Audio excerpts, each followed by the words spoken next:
I have a really cool topic for you today, and that is single fetch. React Router or Remix or whatever the name is, they're going through a bit of a identity crisis. Anyhow, they just dropped single fetch and it's stable now. And this, in my opinion, changes the way we do server-side rendering on the web forever. So you might be wondering, is this guy overreacting for YouTube? Well, let's find out. So what is single fetch? So put simply, it's a new data loading strategy implemented in React Router version 7 that's in pre-release at the moment or at the time of making of this video. Hopefully it's gonna be released soon. It's also backported back to Remix. It was pretty unstable back in Remix from version 2.9, so last 4 versions, and it's really awesome. So what it is a new approach to server-side rendering. I explained in detail in a lot of my older videos how single fetch is different than their old approach, so I'm not gonna go into too much detail, but what you need to know is when you have a browser, instead of making multiple requests to your server, what's gonna happen now, the server is gonna get a single request. So these are gonna go away. And for example, if you're on a nested route called user/5/edit, this will be a single request instead of 3. And what is gonna happen back in the server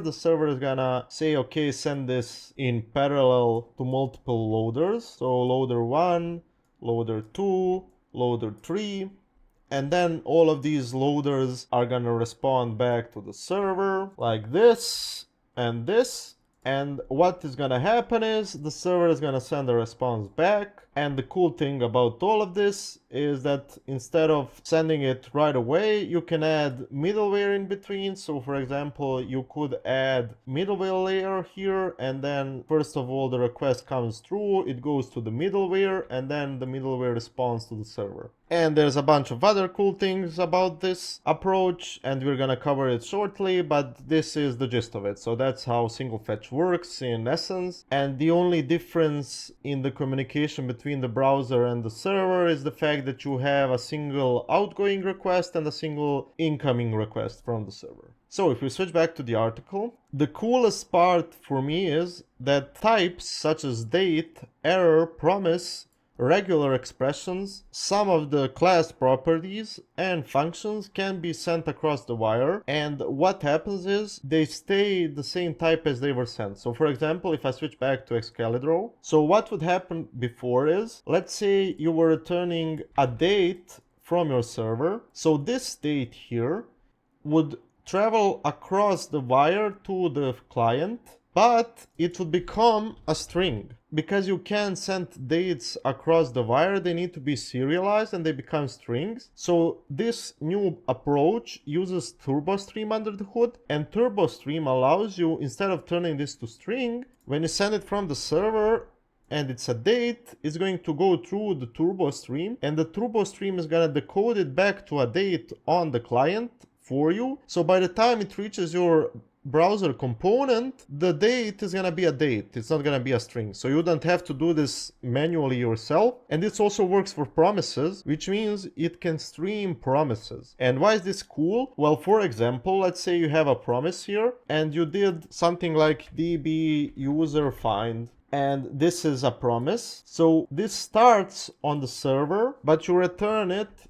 as a user. So for example, like this from your loader, and then the user in the same time is going to be sent to the browser, and it's going to be fetched on the server by the database. So either by the time it reaches the browser, it's already going to be fetched and streamed to the browser, or it's going to arrive here, and then you can use a suspense and wait for the user to finish and for the data to be directly streamed from the server into the user here. And that in by itself is so cool. And this also works for nested promises. So for example, if instead of the user you had users which fetched, when fetched themselves, fetched some other stuff like, I don't know, books. If you were building a library for some godforsaken reason, it would then show the user on the client and then fetch again from the server, or rather wait for the server to stream in the books, and then you can render subcomponents for the books. So that that's why I think single fetch is gonna change everything. You will have so much flexibility between the browser and the client, and it's not gonna be something like, hey, you have to return this from the loader,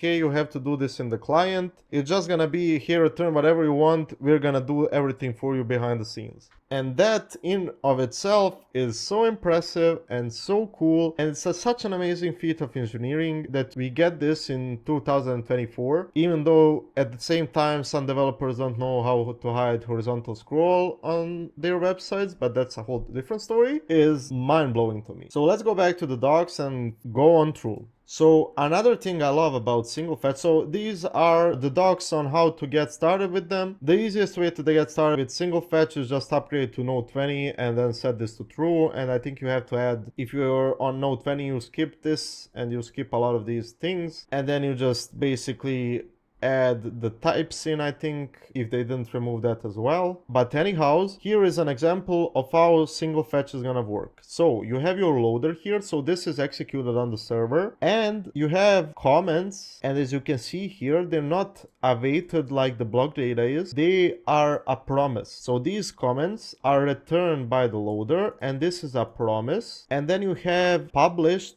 which is, and then you have your content that's also fetched from the block data. So the cool thing here is this is gonna start fetching in the loader. You're gonna wait for this to finish. So either by the time this is done, fetch from the block data, or maybe sometime later, depending on the query time. This is gonna be a promise here, and it's gonna be returned to the loader. And then in the use loader data hook, you actually get this type. So content is the string, published is a date instead of a string, and the comments is a promise. And then you just add a suspense boundary from React, you wait for it to resolve, and then you loop over the comments and render the block comments. And for example, if you fetched some other promises in comments, then you would have to, in your block comments component, actually suspend for those and then await them. So basically you can do nested promises as well, and that is mind-blowing. It's so simple and so easy to use, and there's literally zero setup for it, and it allows you to do some incredible, amazing things. And this will actually be a precursor to React server components that are coming to Remix.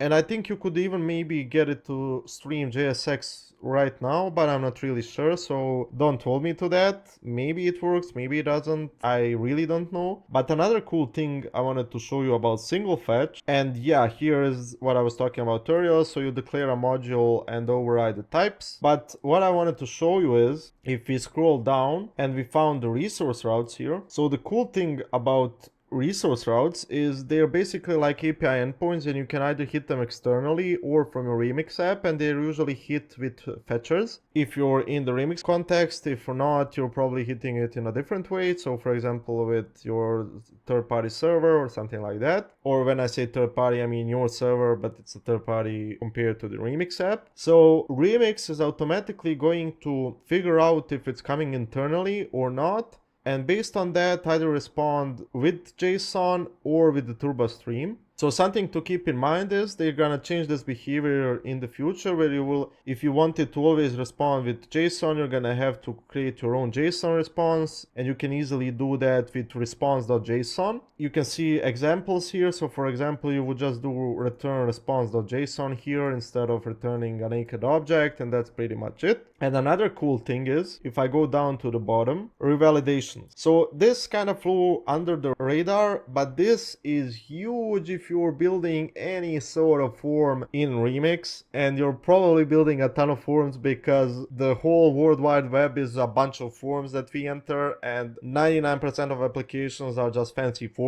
made to look like something else. And the cool thing about single fetch is a couple of things. So the first thing is they changed the should revalidate. So let's switch over to Excalibur and let me show you how it works now and how it's gonna work in the future. So let's assume you have a route. That route is root TSX. Then you have another route. That route is user TSX. And then you have another route. And that route is user.settings.tsx. Let's say you wanna navigate to a different page, and you don't want to go to a completely new route, but you want to go to, instead of user settings, so these three routes would correspond to the URL of user/settings. and I'm gonna move all of these bad boys to the left, and you want to move to a new route, and that new route is gonna be user slash settings slash edit. So what is gonna happen is Remix is gonna go to the fourth route, so user.settings.edit.tsx, and I'm gonna change the color here.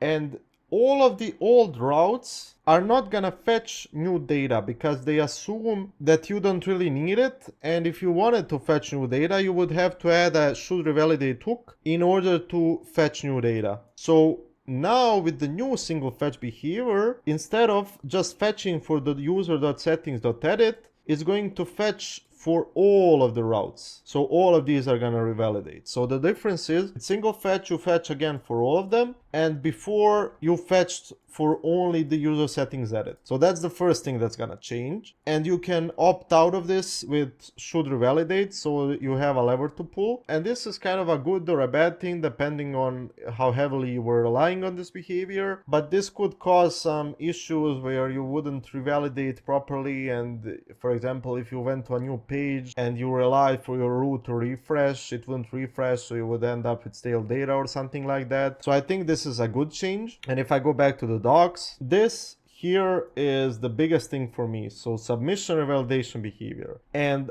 basically what this means is, so imagine this scenario. You have a form in your user.settings.ts, and let's say that form updates your user settings that you have, and you click the submit button that submits to an action. That action, so we make a post request to the action, and the action responds with a 400, or it throws a response. The old behavior is all of these are gonna revalidate. So if we add it back into the right side, all of the green stuff revalidates. And with the new behavior, if you throw a response with a status of 400 or 500, this tells Remix, hey, there has been no change in the data because you threw a 400, so that means the mutation didn't go through. And it's just gonna return the action data back to the component, and none of these are gonna revalidate.